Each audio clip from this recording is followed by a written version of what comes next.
नमस्कार, स्वागत है आपका बड़ी खबर में और मैं हूं आपके साथ ज्योति। इस बुलेटिन में हम बात करेंगे दिन की 4 बड़ी खबरों की। पहली खबर दिल्ली से है, जहां कांग्रेस के उम्मीदवारों की फर्जी सूची वायरल हुई और फर्जी सूची को लेकर के कांग्रेस ने खंडन किया है।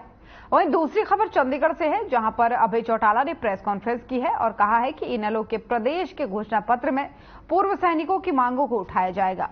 तीसरी खबर बल्लभगढ़ से है, जहां पर अनाज मंडी में अब तक 1,71,000 क्विंटल गेहूं मंडी में आ चुका है। और चौथी खबर सोनीपत से है, जहां पर पिता ने बेटे को मौत के घाट उतार दिया और आरोपी मौके से फरार होकर पुलिस फिलहाल उसकी तलाश में जुटी है। तो चारों बड़ी खबरें आपकी टीवी स्क्रीन पर है, जहां पर पहली खबर कांग्रेस की उम्मीदवारों की सूची को लेकर है। दरअसल एक फर्जी सूची वायरल हो रही है कांग्रेस के उम्मीदवारों की, जिस पर अब कांग्रेस पार्टी का खंडन सामने आया है। कांग्रेस पार्टी ने कहा है कि यह फर्जी सूची है, हमने इस तरह की कोई भी सूची जारी नहीं की है।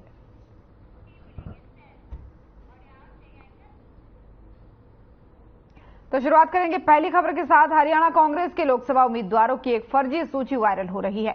इस सूची में सभी 9 सीटों के उम्मीदवारों के नाम लिखे थे।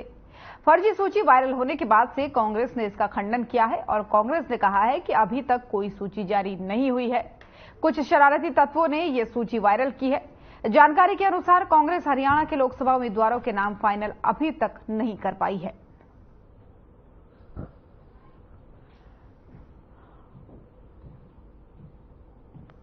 इस सूची में कोई सच्चाई नहीं है, ये पूरी तरह से फेक लिस्ट है।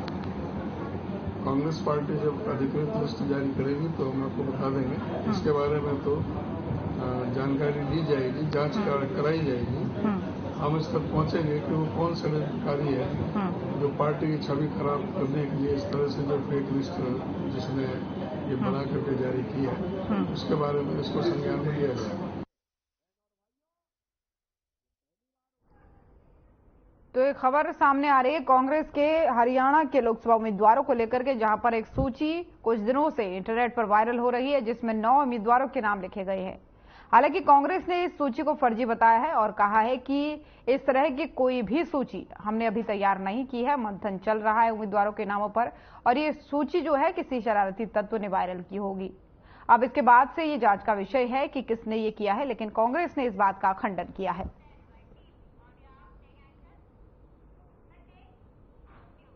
इनेलो के प्रधान सचिव अभय चौटाला ने प्रेस कॉन्फ्रेंस की। इस दौरान उन्होंने कहा कि इनेलो के प्रदेश के घोषणा पत्र में पूर्व सैनिकों की मांग को डालेंगे, भूतपूर्व सैनिकों का बोर्ड भी बनाएंगे जो सरकार के समक्ष अपनी मांगों को रखेंगे। साथ ही उन्होंने कहा कि अग्निवीर योजना को लेकर भी युवा विरोध कर रहे हैं। अग्निवीर योजना को लेकर भी युवा विरोध कर रहे हैं और इसके लिए साथ खड़े होकर इस पर पाबंदी लगाएंगे। साथ ही साथ महिला सर्वखाप की राष्ट्रीय अध्यक्ष संतोष दहिया का बयान, इनेलो को चुनाव में समर्थन देने के कई कारण हैं। किसानों के समर्थन में अभय चौटाला ने इस्तीफा दिया और किसानों का हर तरीके से समर्थन किया है। इसी के चलते हम इनका समर्थन हमारा संगठन कर रहा है। महिलाओं की जो सर्वखाप है, जिसकी भारतवर्ष की सर्वखाप महिला महापंचायत की अध्यक्ष जो है डॉक्टर संतोष दहिया, और उनकी जो अलग अलग सारी पदाधिकारी जो हैं, उन्होंने इंडियन नेशनल लोकदल पार्टी को फैसला किया है समर्थन देने का।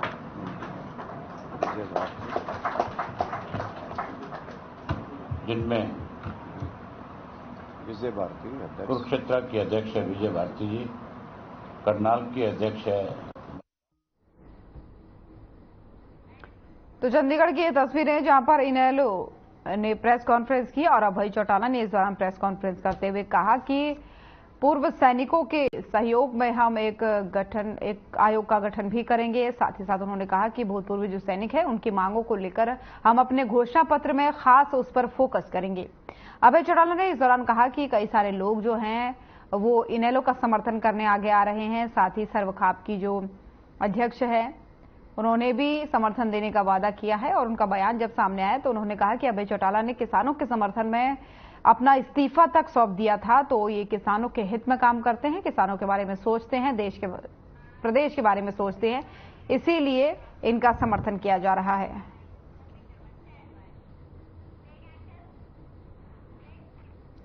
और इसी खबर पर ज्यादा जानकारी के साथ संवाददाता हमारे ओपी शर्मा चंडीगढ़ से लाइव जुड़ गए हैं। ओपी, आपसे जानना चाहेंगे, प्रेस कॉन्फ्रेंस की है और समर्थन मिलने की बात कही जा रही है यहाँ पर इनेलो को, अपडेट क्या है आपके पास?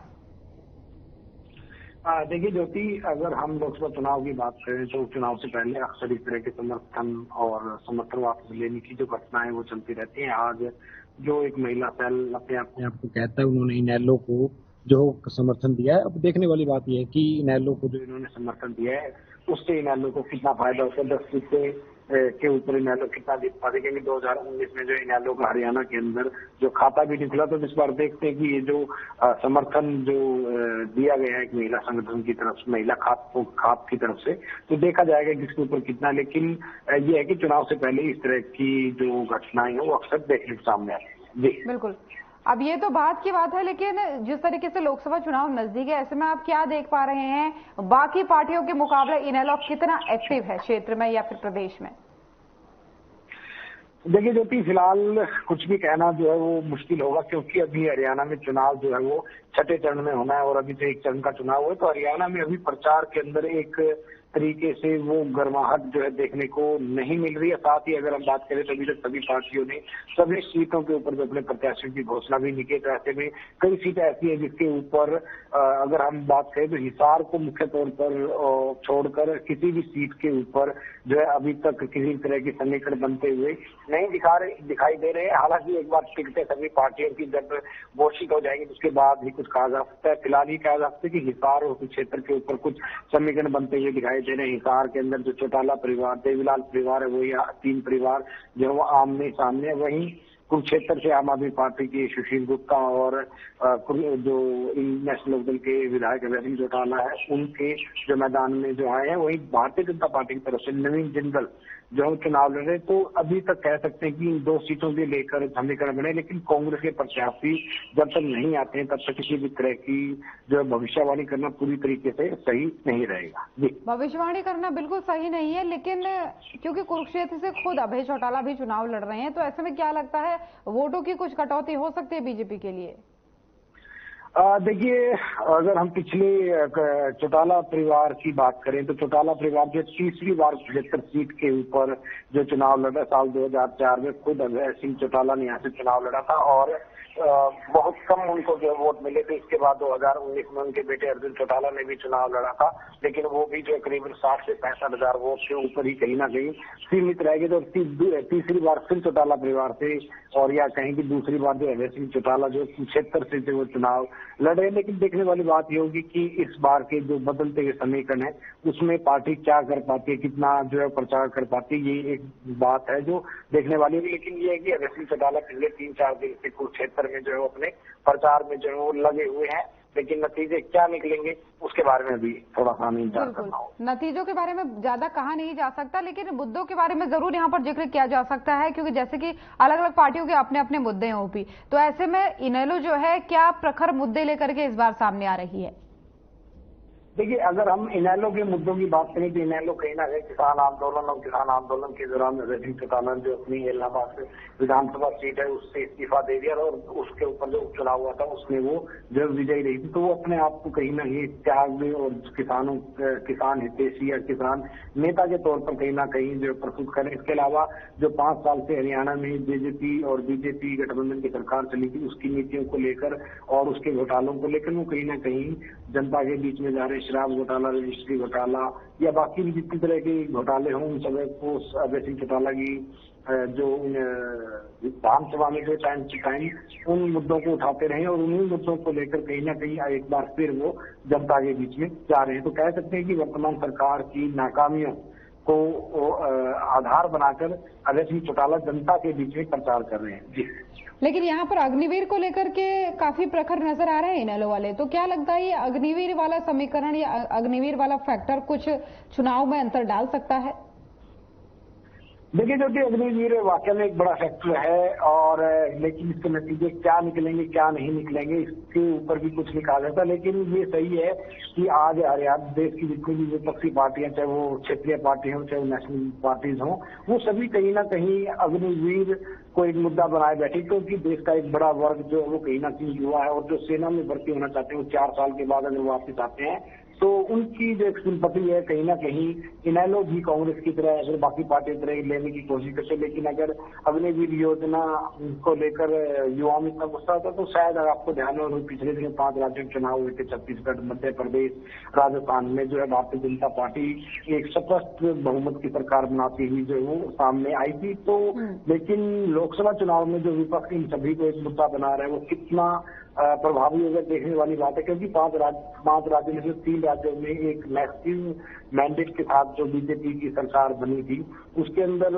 अगर युवाओं का थोड़ा बहुत अगर एंटी इनकम्बेंसी अग्निवीर योजना को लेकर हो तो शायद इसमें नतीजे नहीं आते। लेकिन लोकसभा थोड़ा सा नेशनल प्रोस्पेक्ट्स के ऊपर एक जो है चुनाव में हर रोज हर नेता इसके ऊपर बयान देता, तो देखते हैं कितना इस बयान को जो इस मुहिम को जो विपक्ष बनाने में कामयाब रहता है। बिल्कुल, लेकिन यहाँ पर पूर्व सैनिकों की भी थोड़ा सा बात कर लेते हैं, क्योंकि अभय चौटाला ने जब प्रेस कॉन्फ्रेंस की थी तो उन्होंने कहा था कि भाई अगर इस बार लोकसभा चुनाव में हमारा अच्छा प्रदर्शन रहता है या अगर हम हरियाणा में अच्छी खासी सीटें जीतते हैं तो जो पूर्व सैनिक हैं उनकी मांगों को हम उठाएंगे।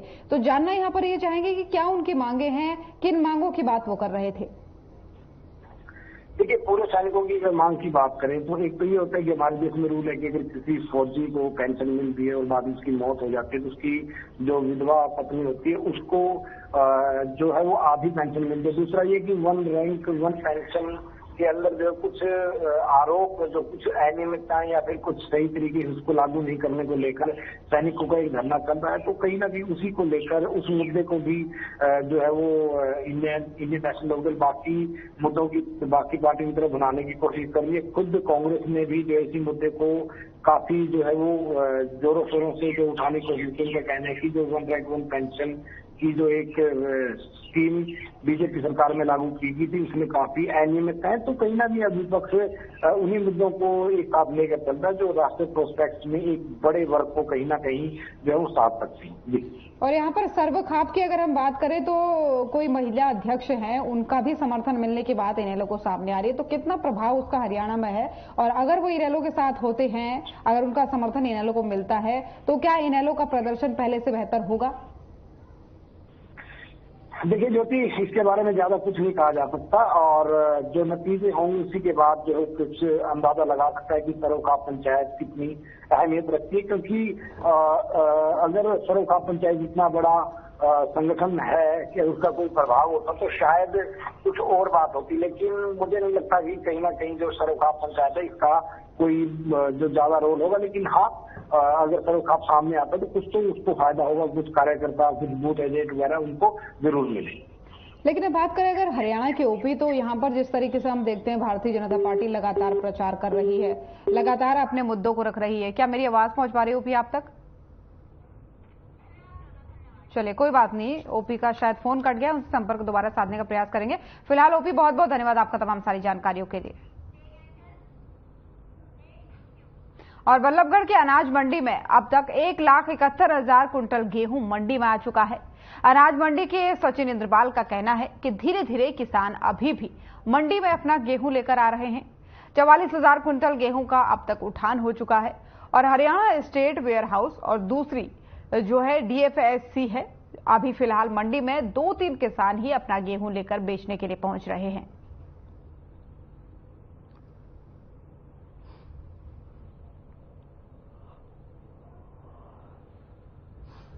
सर, अभी तक मंडी में कितना गेहूं आ चुका है और कितने की उठान हो चुकी है? अभी तक जो मंडी में गेहूं आया है वो 1,71,000 कुंटल के लगभग हमारे पास गेहूं आ चुका है जो एजेंसियों ने खरीदा है। और इसके अलावा जो उठान की स्थिति है वो अब तक हमारा कम से कम 44,000 कुंटल के लगभग मंडी से उठकर गोदामों में जा चुका है। जी, अभी क्या सर मंडियों में किसान आ रहे हैं या कैसे है अभी? हाँ, मंडियों में एक आध किसान अब भी आ रहा है जो अपना गेहूं लेके मंडी में बेचने के लिए आ रहा है। और अभी तो मंडी चली रही है क्योंकि 15 दिन तक का टाइम है अभी तक। और कौन कौन सी एजेंसी अभी खरीद पे है? और अभी तक जो खरीद हुई है वो हरियाणा स्टेट वेयर हाउस और DFSC के द्वारा खरीद की गई और इन्हीं के द्वारा खरीद की जा रही है।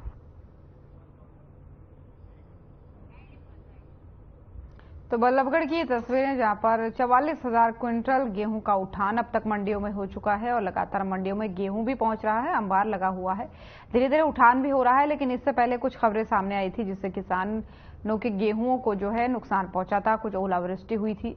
लेकिन अब जो है मौसम थोड़ा सा ठीक हो चुका है, धूप निकल चुकी है, तो जिसके बाद से मंडियों में अब गेहूं पहुंच रहा है। हालांकि बताया जा रहा है कि बहुत ज्यादा भीड़ मंडियों में नहीं है, एक दो करके किसान पहुंच रहे हैं यहां पर, लेकिन फिर भी गेहूं का जो है अंबार लगभग लग ही चुका है मंडियों में, जैसा कि आप लगातार तस्वीरों में देख रहे हैं।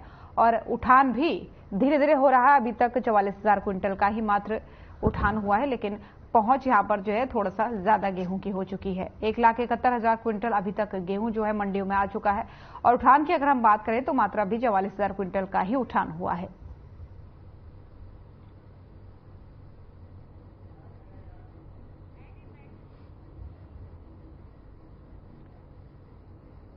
तो 44,000 क्विंटल का अब तक गेहूं का उठान हो चुका है। लेकिन अगर मंडियों में गेहूं के पहुंचने की बात करें तो वो लगभग आपको बता दें 1,71,000 क्विंटल गेहूं अभी तक मंडियों में पहुंच चुका है।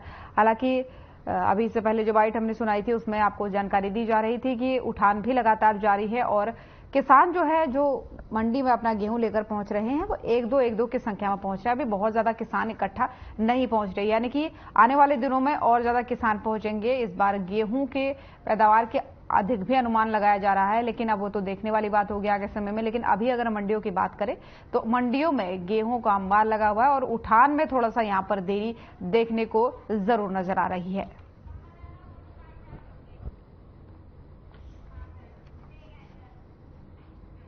और इसी खबर पर ज्यादा जानकारी के साथ मोनू पांचाल संवाददाता हमारे साथ जुड़ गए हैं। मोनू, ये जो मंडियों में लगातार गेहूं पहुंच रहा है, रफ्तार क्या है, इसकी अपडेट क्या है आपके पास? देखिए ज्योति, जिस तरीके से देखा जाए तो किसान जो है वो अपनी जो फसल है वो सोना पात करके जो है वो मंडियों में पहुंच रहा है। मंडियों में जिस तरीके से देखा जाए तो तमाम जो की जितनी भी 6 मंडियां हैं और 6 मंडियों में जो है देखा जाए तो लगातार जो किसान है वो अपना गेहूं लेकर के पहुंच रहा है। लगभग बात की जाए तो लगभग बल्लभगढ़ जो अनाज मंडी की बात की जाए तो 1,71,000 जो है वो जो है अनाज यहाँ पर आ चुका है क्विंटल। उसकी बात की जाए तो लगभग जो है वो अभी तक 44,000 क्विंटल का जो है वो उठान हो चुका है। लेकिन जिस तरीके से लगातार जो है किसान अपना गेहूं लेकर के मंडी में पहुंच रहा है और यहाँ पर पर्ची कटा के जिस तरीके से रूल रेट जो होते हैं जो सरकार की तरफ से दिए गए हैं उसके हिसाब से जो है किसान यहाँ पर अपनी फसल बेचता हुआ नजर आ रहा है। लेकिन सबसे बड़ी बात यहाँ पर देखा जाए तो चूंकि कहीं ना कहीं जो किसान है वो फसल तो जरूर अब सरकार को दे रहा है, लेकिन कहीं ना कहीं नाराज जो वो होता हुआ नजर जरूर आए। क्योंकि इस तरीके से देखा जाए जो पर्ची जो उस पर छपती है तो उसमें जो पर्ची में 72 घंटे की जो है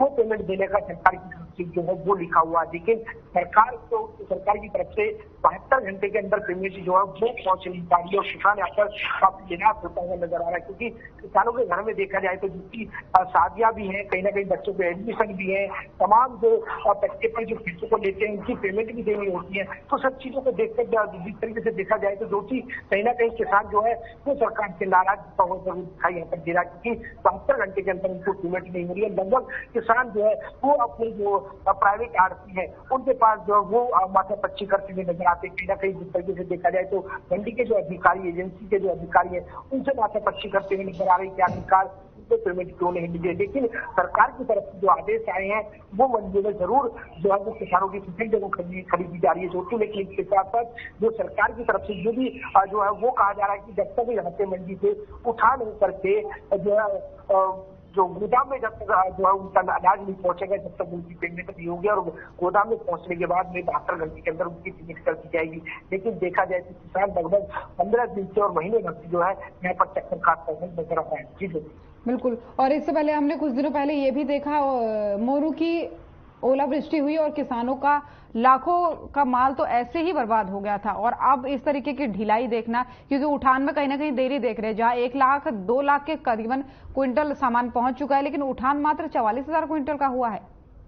जी बिल्कुल। देखिए ज्योति, जिस तरीके से देखा जाए तो सरकार की तरफ से कहीं ना कहीं सबसे बड़ी अधिकारी जिस तरीके से एजेंसियां जो यहाँ पर अनाज खरीदती है उनकी सबसे बड़ी लापरवाही यहाँ पर देखी जाएगी। कहीं ना कहीं जिस तरीके से देखा जाए तो आरती और जो किसान है वो भी कहीं ना कहीं एजेंसी के आरती और जो ठेकेदार है उन पर आरोप लगाते हुए नजर आ रहे हैं, क्योंकि उन्होंने कहा कि 5 रुपए पर जो है क्विंटल के हिसाब से, यानी पर कट्टे के हिसाब से यहाँ पर जो है वो रिश्वत ली जा रही है। तो इस तरीके से यहाँ पर जो किसानों ने आरोप भी लगाते हुए कहा है। और कहीं ना कहीं किसान, अब तक बात की जाए तो सबसे लगातार जो है किसान पर लगातार जो है वो मार पड़ती हुई नजर आ रही है, क्योंकि बात की जाए तो जब खेतों में जब गेहूं था तो कहीं ना कहीं उस समय भी जो है बारिश ओलावृष्टि हुई थी, और जब गेहूं कट चुके हैं तो अभी भी जो है वो कहीं ना कहीं कई जिलों में जो है वो ओलावृष्टि में बारिश हुई है। तो कहीं ना कहीं किसान को लगातार यहाँ पर मार पड़ती हुई नजर आ रही है। और वही अब बात की जाए तो जिस तरीके से किसान की पैसे को लेकर के सरकार जो 72 घंटे का जो वायदा कर रही है वो भी सरकार जो है वो पूरी तरीके से यहाँ पर खरा उतरती हुई नजर नहीं आ रही। तो कहीं ना कहीं जिस तरीके से देखा जाए तो जो किसान है, किसान वर्ग जो है वो कहीं ना कहीं सरकार से नाराज होता हुआ नजर आ रहा है। जी ज्योति, बिल्कुल। और इससे पहले जो ओलावृष्टि से गेहूं की फसल जो खराब हुई थी, बोरियां जो मंडियों के बाहर रखी हुई खराब हुई थी, उसको लेकर के कोई अपडेट है मोनू आपके पास? क्योंकि उस समय भी मुआवजे की मांग लगातार किसान कर रहे थे। देखिए ज्योति, इसमें जो है मंडियों में तमाम तरीके से देखा जाए तो किसान का गेहूं जो है वो काफी होता है, क्योंकि किसान जो है अपने घर पर जो है वो गेहूं रख नहीं पाता है तो सीधा मंडी में लेकर के पहुंचता है। और मंडी में भी देखा जाए तो कहीं ना कहीं किसानों का जब नंबर आता है तभी जो है किसान का जो है वो अनाज है वो खरीदा जाता है। लेकिन किसान अपना खेत में से काट करके सीधा मंडी पहुंचता है और मंडी में ही जाकर के वो फैला देता है। लेकिन जिस तरीके से देखा जाए तो जो एजेंसियां हैं, जो सरकार है, जो बारदाने की जो यहाँ पर जो जिस तरीके से वायदे जो यहाँ पर कर रखे थे, जिस तरीके से यहाँ पर कह रखा था कि पूरी तरीके से व्यवस्थाएं, चाहे वो ओलावृष्टि आए चाहे बारिश आए, तमाम तरीके से जो व्यवस्थाएं सुविधाएं वो यहाँ पर है। लेकिन जो धरातल पर बात की जाए तो धरातल पर किसी तरीके की कोई व्यवस्था जो यहाँ पर दिखाई नहीं दे रही, क्योंकि जब किसान अपना जो खेत में से गेहूं मंडी ला करके पहुंचा तो उसका अनाज जो है वो यहाँ पर भीगता हुआ नजर आ रहा है। और कहीं ना कहीं ज्योति देखा जाए तो सरकार को भी काफी नुकसान यहाँ पर होता हुआ नजर आ रहा है, क्योंकि एजेंसियां की भी लापरवाही यहाँ पर साफ तौर से देखी जा रही, क्योंकि एजेंसियां जो है वो अनाज जो है गेहूं किसानों से ले लिया, वो भी जो है वो खुले आसमान के नीचे डाल रही है। तो कहीं ना कहीं व्यवस्थाओं को देखा जाए तो व्यवस्थाएं पूरी तरीके से यहाँ पर चाहे पन्नर की बात की जाए, चाहे टीन शेड की बात की जाए, चाहे वो बारदाने के जो नीचे जो लकड़ी के खट्टे लगते हैं उनकी बात की जाए, तो तमाम चीजों को लेकर के यहाँ पर देखा जाए तो जीरो ग्राउंड पर किसी तरीके की कोई व्यवस्था यहाँ पर नजर नहीं आ रही है। चीजों बिल्कुल, यानी व्यवस्थाओं में ढिलाई कहीं ना कहीं देखी जा रही है। लेकिन मोनू, अगर पैदावार की बात करें गेहूं की, तो वो किस तरीके के इस बार? क्योंकि एक बार अनुमान लगाया जा रहा था कि अच्छी पैदावार होगी, लेकिन फिर ओलावृष्टि हो गई, बीच में बारिश हो गई, तो पैदावार कैसी पिछले बार के मुकाबले अच्छी है या फिर इस बार भी किसानों को जो है निराशा हाथ लगेगी?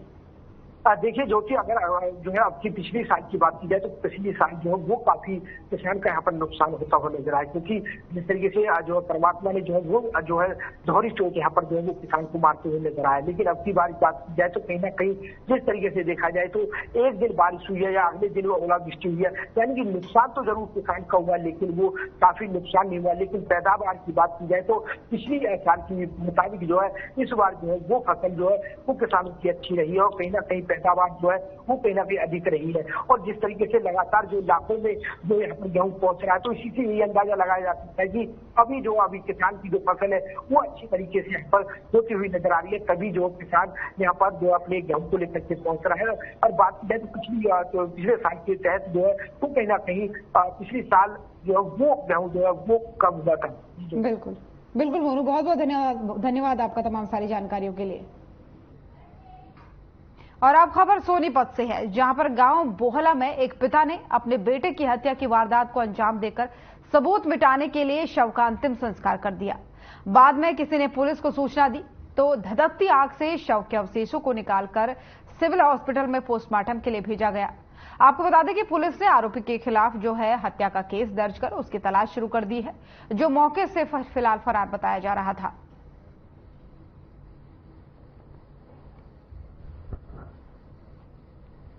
ये आज सुबह मुखबिर खास ने सूचना दी थी कि बोड़ा गांव में रोहित नाम के लड़के की हत्या करके और उसका दाह संस्कार किया जा रहा है। जिस सूचना पर पुलिस मौके पर पहुंची और इसके गांव के सरपंच ने लिखित में शिकायत दी है, जिस पर हत्या का मुकदमा दर्ज किया गया है इसमें मृतक के पिताजी जयप्रकाश पर आरोप लगे हैं इसको मारने के, और डेड बॉडी को चिता से निकलवाया गया है। पोस्टमार्टम के लिए जीएच सोनीपत लेके आए हैं। बाद पोस्टमार्टम और जैसी जरूरत होगी कार्रवाई की जाएगी। अच्छा, कैसे क्या हो गया? ये दारू पी रहा था, देर बाद निका मारा था, वो घर के छठवा थे, वो डंडा उसके लाग गया, वो इधर चलते साथ पर लाग गया। फिर क्या हुआ उसके बाद में? फिर दाह संस्कार कर दिया था गांव के अंदर। किसी ने पुलिस में ऊपर इतरा कर दी, उसका पोस्टमार्टम करे। अच्छा, डंडा किसने मार दिया? उसके बाप जो है लाग गया। अच्छा, क्या नाम था उसका? जयप्रकाश।